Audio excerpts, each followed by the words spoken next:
Добрый вечер еще раз. Итак, сегодня я с вами хочу поговорить на тему бытовой магии. Что такое бытовая магия? Сейчас объясню. Значит, уважаемые люди, когда все находилось под грифом табу, совершенно секретно, и никому не разрешали особо показывать свою веру, свои какие-то предпочтения религиозные и так далее и тому подобное, то все это было тихо, мирно, и это было мало, и, может, это было по-настоящему. Но вот приходят времена демократии, когда человек может поклоняться хоть Христу, хоть сатане, хоть кому угодно, кому он хочет, и появляются новоиспеченные магии, школы магии, всякие биоэнергеты, всякие там вудуисты, как там еще эта фигня называется, рейкисты и так далее. Вот они, значит, появляются и начинают всем говорить, что чудеса возможны, и все это будет твориться прямо сегодня, сейчас, за 5 минут, любой каприз за ваши деньги. Но правда ли это? Вот начинается некий такой маразм. Значит, все бегут к бабушкам, к ясновидящим, к целителям. Уж тем более этих целителей показывают по телевизору, значит, они совершают какие-то неумоверные чудеса по телевизору, лечат уже людей, там руками, вот я вам сейчас сюда почистила, теперь вот эту чакру поднимаю. И многие люди отнесли туда много миллионов. Вот, к сожалению, как бы говорят, знаете, без лоха и жизнь плоха, наверное, может быть, хотя многих людей мне искренне жаль. Искренне жаль. Ну, что теперь поделать, раз уж такая у них судьба, быть дураками. Вот. Что это вообще меняет в вашей жизни и в какую сторону? Во-первых, вот это бегание по всяким колдушкам, по-другому не назвать, всяким гадалкам, всяким бабкам и деткам и так далее, она заканчивается тем, что они постоянно внедряются в ваше не физическое тело, а астральное тело. Называется оболочка наша, я уже это объясняла. Вот у нас есть оболочка. Вот эта оболочка нас оберегает от видения того потустороннего мира, вас. У нас эта оболочка практически стерта, поэтому мы видим этот мир, а вы нет. Вот никогда не задумывались, почему человек, который пьет, либо иными нехорошими делами занимается, он начинает видеть некоторые сущности. Вот говорят, допился до чертиков. Когда он пьян, его оболочка начинает утончаться. Ну, не в тот же миг, конечно, если он годами пьет, допьет, его эта оболочка начинает становиться тоньше и тоньше. Врачи называют сумасшествием, а мы называем просто, знаете, вот его защита пропала, и он видит уже потусторонний мир. И как напьется, у него этот потусторонний мир является. Мы над ним смеемся, а он, правда, их видит. Я видела один такой случай, когда человек был пьяный, сидел и начал с кем-то разговаривать, все начали дружно смеяться. И я сказала, что он кого-то видит, наверняка. Ну, естественно, меня тоже приняли за странную. И тут их большой пес выскочил и начал лаяться в ту сторону, где он разговаривал с кем-либо, там с кем-то. Потому что у животных это видение открыто всегда. Это означало одно, что действительно там кто-то был, и это не его фантазия, и это не сумасшествие. Но, однако, тут, знаете, это тоже не очень весело и не очень хорошо. Такие игры с потусторонним миром плохо заканчиваются. Но это на грани сумасшествия в принципе. Почему? Потому что в нормальной обычной жизни человек не должен видеть потусторонний мир. Потому что если он будет их видеть постоянно, он просто жить не сможет. Ну, не сможет он жить, его психика не выдержит такого. Ну, постоянно, как вы думаете, на кухню зашел какая-то рожа, в туалет зашел иная рожа. Ну, это разве жизнь? Нет. Вот из-за этого существует вот эта оболочка, которая нас оберегает от их ударов, которая нас оберегает от их влияния на нашу жизнь и от многого другого еще. И когда человек идет ко всяким там гадалкам, когда очень увлекается этим всем, вот они, один там что-то другое почитал, кого-то впустил в вашу вот эту вот внутреннюю вот эту оболочку, другой еще что-то пустил, и она начинает протыкаться, и оттуда выходит ваша энергетика. Вот ваша чистая энергетика оттуда начинает утекать, наполняется грязью. Если она наполнилась черной энергией, вы будете как магнит, понимаете, если внутри человека все чисто хорошо, Он тянет хорошие события, он тянет нужных людей, нужные деньги, нужные обстоятельства. Но стоит здесь вот эту вот черноту завести, вот что значит порча? Это и есть порча. Когда человека читает намеренно, да, и портит его вот эту атмосферу чертовщиной, наполняет его жизнь, его вот это астральное тело. И начинает один черт тянуть другого черта, и пошло-поехало. А тут вы сами, если ходите туда-сюда, естественно, вы туда пошли, сюда пошли, один проткнул, второй, третий, и вот каждый своего туда подсадил, ну, не намеренно, конечно, но просто им как бы не дано, и они не имеют права туда лезть, в этот астрал. А раз они полезли, они самая легкая добыча оттуда вытянуть вот этих ненужных духов-изгоев, потому что демоны, потому что нужные духи, которые отвечают за что-то и помогают, они не идут на зов вот этих самозванцев, они никто, чтобы они пришли и им помогли. Естественно, идут те, которым хочется в этот мир на чью-то шею сесть и чьей-то энергетикой питаться. Вот они подсаживают на вас вот этих вот духов, их называют суккубы. Инкубы, ну, они разнополые, они, в принципе, духи-вампиры. И у вас начинается беда за бедой. Пошло-поехало. Начинается бедствие, вы начинаете опять ходить по этим колдунам, не знаю, кто они там их называют сейчас. Начинаете ходить еще, бедствие начинается еще хуже, и хлеще, и больше. То есть решения нет, но обострение ситуации есть. Далее. Значит, это заканчивается либо больничной койкой, либо суицидом, либо смертью. Много чем может закончиться. Вот это и есть бытовая магия, когда человек пытается на уровне своего сознания, как он считает нужным, как он понимает, решить эту проблему вот этой ходьбой туда-сюда. Сам не понимая, зачем он ходит. А некоторых устраивает, потому что там берут бесплатно, там сколько дашь, столько дашь и так далее. Уважаемые, столько дашь, сколько дашь, это алкаши на это живут. Нормальный человек, который работает, вы идете на работу, вы говорите, ну вот зарплату сколько дадите, столько и дадите мне. Вы так говорите? Нет, вы говорите, я свою работу ценю настолько-то, такую зарплату мне дайте, иначе я работать не буду, правда? Вот точно так же человек, который умеет колдовать, который может, который уверен в себе, который не раз уже помог и знает цену своей работе, он вам и ставит. Ищите дешевизну, да ради бога, идите ищите. За булочки, за сколько да, за сахар. Пожалуйста, дешевая помощь и прекрасно. Но вот за эту дешевую помощь они берут вашу жизненную силу. Не замечали? Что вы после них что-то решилось, а что-то конкретно испортилось. Здоровье, например, ваше. Поэтому вот такие колдуны, скажем так, живут долго, счастливо и хорошо себя чувствуют, потому что они берут вашу энергетику, бесплатно ничего нет. Вот они вместо денег взяли вашу жизнь, жизненную энергию. Вот и все, живите дальше, ищите дальше бесплатную помощь или там на халяву. Дальше. Следующий этап бытовой магии. У некоторых людей барахольство вообще в крови. Они очень любят окружать себя всякими там антикварными вещами, старые мебель взять. А у некоторых просто жадность, алчность. Они очень любят, когда им все дают, все дарят, все там подбирают, все забирают домой к себе и ставят. Вы знаете, что у вещей есть хозяева. И чем старше вещь, тем сильнее их хозяева, которые приходят с ними к вам домой.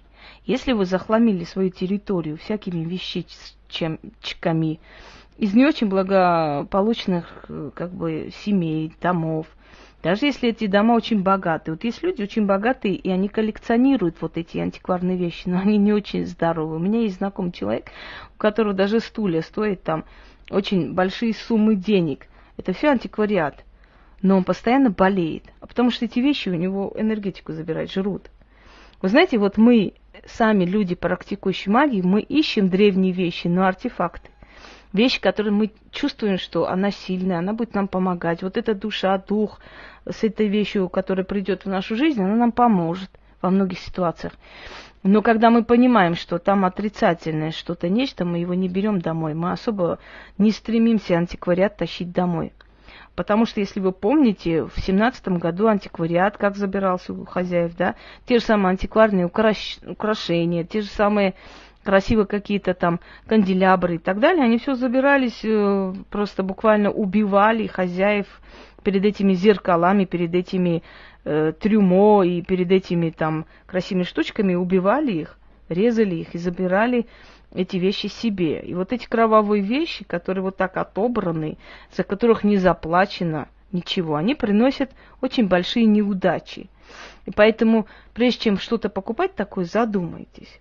Кроме того, вот мы часто уже как бы открылся туризм, уже железный занавес упал, скажем так, и люди могут отдыхать, ездить где хотят и куда хотят.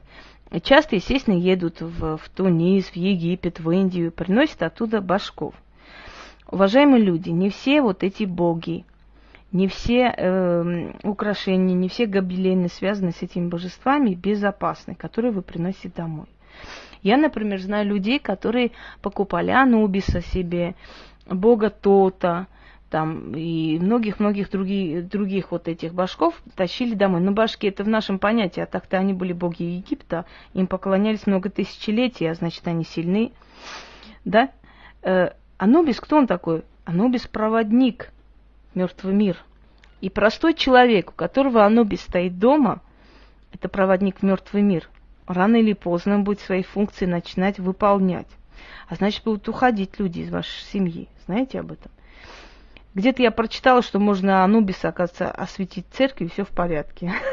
Вы представляете лицо папа? Батюшка, освети мне Анубиса, чтобы он мне удачу приносил. Я думаю, я долго буду потом бегать от бешеной толпы бабушек, которые за мной будут гоняться с крестом, чтобы меня ловить и отчитать от демонов. Вот, такую чушь не читайте, пожалуйста. Это ерунда полнейшая, конечно.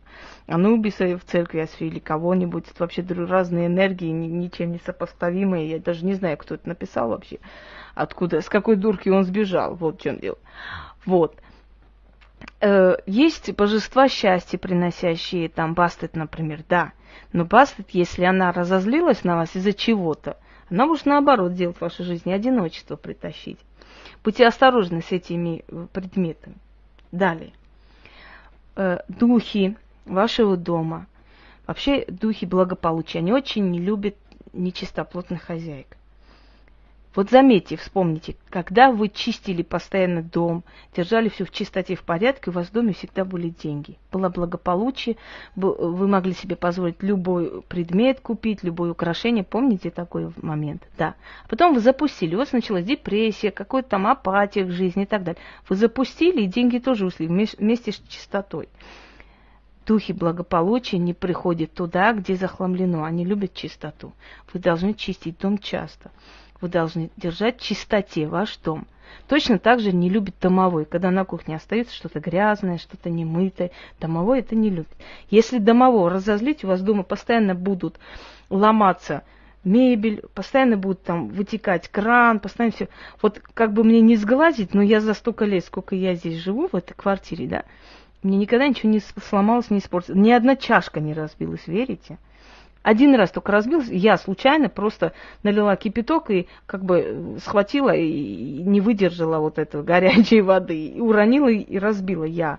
Но оно само не разбило. Вот все, что я купила, все, что у меня есть, оно вот хранится так. Я очень люблю чистоту. Не потому, что вот это не бахвальство. Я не могу. У меня до вот бешенства злит, когда вот пыль или что-нибудь другое.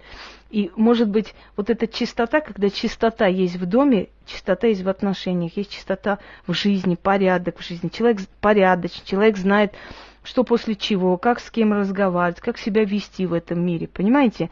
А когда все разбросано, раскидано, говорят, творческий беспорядок, но это неправильно, потому что беспорядок влечет беспорядок жизни. Ты не знаешь, где твои вещи лежат, а значит, ты не знаешь, что ты хочешь в жизни, ты не знаешь, чего ты хочешь добиться, если нету цели, ты ни к чему не пойдешь. Как бы тебе ни помогли самые великие колдуны, понимаете? Вот это бытовая магия, держите в чистоте. Лавровый лист можете ложить, где деньги храните, можете ложить возле, ну вот под ковриком дома. Лавровый лист притягивает богатство. Но если у вас нету иных проблем, таких сильных, серьезных, связанных там с какими-то сделанными наговорами и так далее, то лавровый лист тянет деньги. Деньги храните в открытых тумбочках, ну, то есть имеется в виду в каких-то больших таких, ну, может, специальных шкатулках денежных, где угодно, но чтобы пространство было пустое. Вселенная не любит пустого пространства. Вот попробуйте, возьмите одно украшение, положите в пустой ящик и закройте. Через некоторое время туда еще одно украшение купите, положите. Потом дальше. Через некоторое время этому месту уже места не будет. Там уже для украшений не найдется места. Возьмите оттуда еще одно украшение, ложите в другое место, где опять же такая пустота. Вот точно так же храните деньги. Когда вы деньги ложите в кошелек, оно вот так протиснуто и утрамбовано, туда не будут добавляться деньги. Потому что они свое место нашли, все, они больше никого не пускают. Все, вот мое место, больше места нет, сюда не ходите. Вы оттуда берете 5000, тратите, опять 5000 у вас приходит, вы снова 5000 ложите туда. Опять забираете, вот это место вы зафиксировали, столько и будет. Поэтому деньги храните в отдельных шкатулках, можете в нескольких. Где-то 100 рублей, где-то 1000 рублей. И они будут добавляться. Я вам еще раз говорю, Вселенная не любит пустоту, она всегда заполняет. Одна вещь тянет другую вещь. Если вы замечали, вы купили одну машину, вы постарались, поднялись, вы себя проявили, вы работали. Потом купите еще одну машину, у вас будет 2 машины. Человек, который купил одну квартиру, он смог, он себя переусилил, он работал, он себе не позволял много отдыхать, и он купил одну квартиру. Через некоторое время он дачу купил, потом дом. Похожее тянет похоже, вот поверьте мне, это так. У вас даже, посмотрите дома, вот какие-то там статуэтки. Вы купили одну статуэтку, через некоторое время смотрите, а их уже 3 вы купили, оказывается. Знаете, она так вот как бы между делом приходит, потом человек замечает. Вот телевизор купили один, через некоторое время, как так получается, еще один что-то взяли, поставили в другом месте. Потом посмотрели, 5 телевизоров у вас уже дома. Вот похожее тянет похожее. Поэтому выбирайте похожее такое, нужное, хорошее, потому что оно потянет обязательно свое. Вы одно добиваетесь сами, остальное вам дает Вселенная. Понимаете? Вы не хотите жить, вы себя подавили, вы себя уничтожили, вам ничего не нужно. Не нужно? Вам еще больше будет бед и проблем. Когда вы говорите слова «я не хочу жить», «я устала», вот запомните, вы отправляете сигнал туда. «Я не хочу жить», значит, они будут делать все для того, чтобы вы с собой покончили. Либо чтобы вы получили из-за стресса какую-то болезнь и ушли. Вы же сказали, вы программу поставили «не хочу жить» и все. Значит, делайте так, чтобы я не жила. Запомните, ваши случайные слова кто-то слышит, понимаете? Запоминает и делает. Поэтому с утра повторите так: я сильная, у меня все получится, у меня все будет хорошо. Не целую лекцию не запоминает там.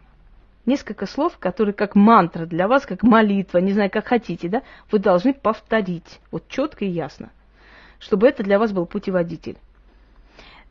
Если у вас не такие сильные вот такие, скажем так, не такие сильные бедствия, если у вас не печать смерти, если у вас, потому что есть определенные вещи, которым не помогает никакая мантра, пока это не снять, да, но если у вас даже снято, скажем, но вы себя так перенастроите, у вас пошло-поехало. И все будет у вас, как вы хотите, по вашему плану. Из дома выкидываете все вещи, которые треснуты, которые сломленные, которые расколоты. Не надо их приклеивать и ставить обратно. Они приносят в вашу жизнь раскол. Они приносят в вашу жизнь неудачи. Выкидывайте. Как бы они дорого не стоили, как бы они вам не были дороги и приятны. Даже золотые вещи, которые вам неприятно носить, или которые, ну вот, не тянет душа, вытащите и выставите где-нибудь на перекрестке, выкиньте и идите. Пускай забирает, ничего страшного. Вы потеряете одну золотую вещь, но приобретете новую жизнь. Не держитесь за вещи. Вещи – временные явления, не надо из-за них терять свою жизнь.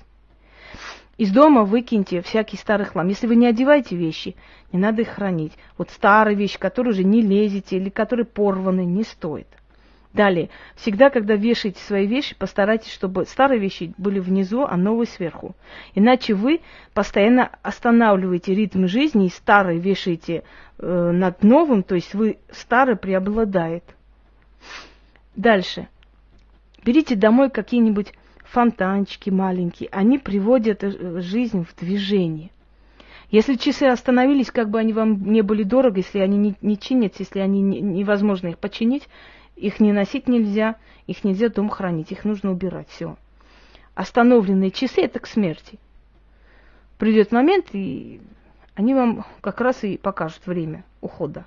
Вот в то время, как они остановились. Их нельзя хранить дома. Нельзя хранить дома камни, кристаллы, от которых вам плохо. Вот вы взяли вот подарок, вы почувствовали, что через некоторое время у вас дела пошли не так. Это именно вот этот кристалл. Кристаллы кого-то любят, кого-то не любят. Учтите. Особенно марион, особенно турмалин. Это ведьмины камни. Животные дома. Они приносят новую атмосферу. Можно держать животных дома, которых вы любите. Коты и собаки. Не надо их держать оравой, естественно. Не надо принуждать себя их покупать, если вы еще не готовы. Вы должны взять то животное, которое вот преданно смотрит вам в глаза. Не выбирайте по красоте и по породе, выбирайте вот по душе. То, что вам близко. Не заставляйте себя любить, это не получится у вас. Но животное приносит все-таки благополучие в дом. Если вы нашли рыжего кота, подберите и отнесите домой. Рыжий кот приносит огромное богатство. Поверьте. Но вот именно тот кот, который либо там подарили на улице, либо вы подобрали. Куплено нет. Ну, я думаю, что пока я вам все сказала, если будут еще определенные вопросы, то задавайте по почте, я сниму ролик и как бы еще раз вам отвечу на ваши вопросы. Всего доброго.